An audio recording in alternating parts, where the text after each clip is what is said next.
Hello साथीहरू सबैलाई नमस्ते छ है। अनि मध्याहको नमस्कार है। आज त म एक्लै छु, बाटोमा बैरागी झैँ हिँडिरहेछु। हामी बस्नेतिरको घरहरू साना साना छन्, धेरै ठुलो भनेको 2 तलेसम्मको घरहरू हुन्छन्। यतातिर चाहिँ म चाहिँ हलाल फुड हाँसको मासु लिन गएको थिएँ, तर हाँसको मासु भेटिएन। अनि म फर्केर आउँदैछु। हाम्रो रुमदेखि हलाल फुडदेखि हाम्रो रुमसम्म आउनलाई पैदल यात्रा 1 घन्टाको बाटो लाग्दछ। अस्ति त म 50 मिनटमा गएर आएको थिएँ। आज चाहिँ म बिस्तारै हिँडिरहेको छु। 12 बजेसम्म काम गरेँ। अनि काम गरेर रुम आएर नुहाइ धुवाइ गरेर खाना खाएँ। अनि खाएर म हलाल फुड गएको। हलाल फुडमा हाँसको मासु नरहेछ। अनि त्यत्तिकै फर्केर के गरौँ भयो। अनि भिडियो बनाउँदै हिँडेको है। तपाईहरुलाई कस्तो लाग्यो मेरो भिडियो कमेन्टमा भन्नु होला। अनि सब्स्क्राइब पनि गर्न नबिर्सनु होला है त साथीहरू।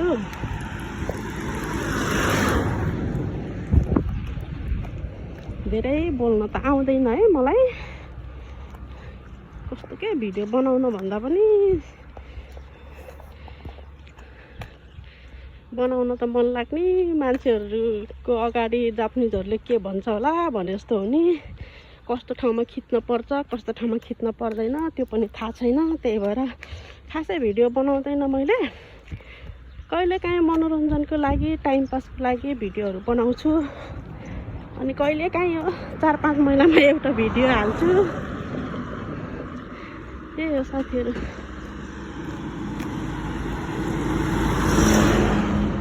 हामी बस्ने ठाउँ तपाईहरुलाई कस्तो लाग्यो त?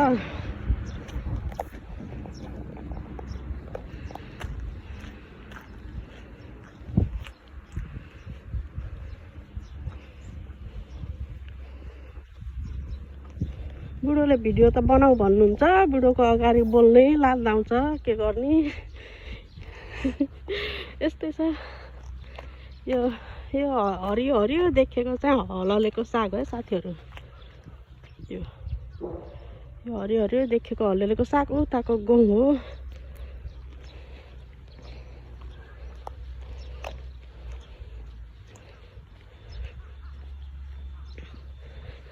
यो चाहिँ कम्पनी हो, खै के कम्पनी हो त मलाई थाहा छैन। अब त्यहाँ लेखेको पढ्न जान्दिने भयो हुन्थ्यो। अब पढ्न जान्दैन, कालो अक्षर भैँसी बराबर साथीहरू। यस्तै छ जिन्दगी। यो चाहिँ गहुँ हो कि जौ हो अब थाहा छैन है मलाई। गहुँ अनि जौ लगाउँदो रहेछ यतातिर चाहिँ। यतिखेरको सिजनमा गहुँ र जौ लगाउँदो रहेछन्। यो गहुँ हो कि जौ हो त्यो थाहा छैन। त्यो हरियो फेरि क्रिकेट हो कि के हो खेल्ने ठाउँ हो रे त्यो।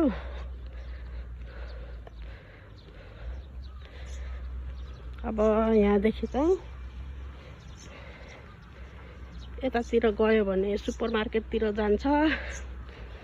यहाँबाट यता चाहिँ हाम्रो रुममा जाने हो।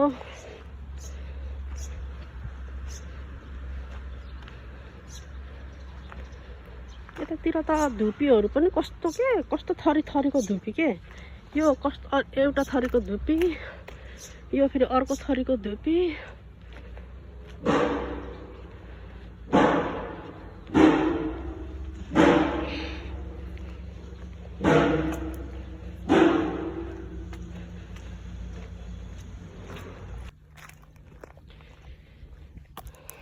यो चाहिँ हलाल फुडदेखि हाम्रो रुमसम्मको बिचको बाटोहरू यस्तो छ है साथीहरू।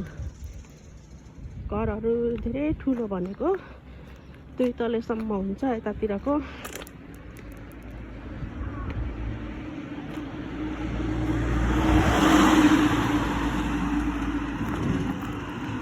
पैदल यात्रा गरिरहेछु। सधैँ गाडीमा गइन्थ्यो, आज चाहिँ अहिले चाहिँ बुढो काममा हुनुहुन्छ, त्यही भएर म एक्लै छु है त साथीहरू। अब चाहिँ म रुम आइपुग्न लाएँ। यो अगाडि देखेको हाइवे रोड हो, यो गाडी हिँडेको हाइवे रोड हो। अब रुम चाहिँ 2-3 मिनटमा पुगिन्छ, तर मैले रुम चाहिँ देखाउँदैन है साथीहरू।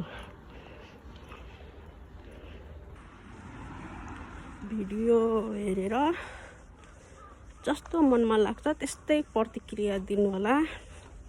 तपाईहरुको प्रतिक्रियाको अपेक्षामा छु। मेरो भिडियो जस्तो छ त्यस्तै हालेको छु। आफू त एडिट गर्न नि नजान्दिनेमा परियो, के गर्नु साथीहरु। बुढी भइयो नि त, त्यही भएर है एडिट गर्न आउँदैन। त्यही भएर जस्तो छ जस्तो क्यामेराले कैद गरेर त्यस्तै भिडियो हालेको छु। तपाईहरुको मनमा जस्तो प्रतिक्रिया लाग्छ त्यस्तै कमेन्ट गर्नु होला। हेरेर साथ दिनु होला है साथीहरु।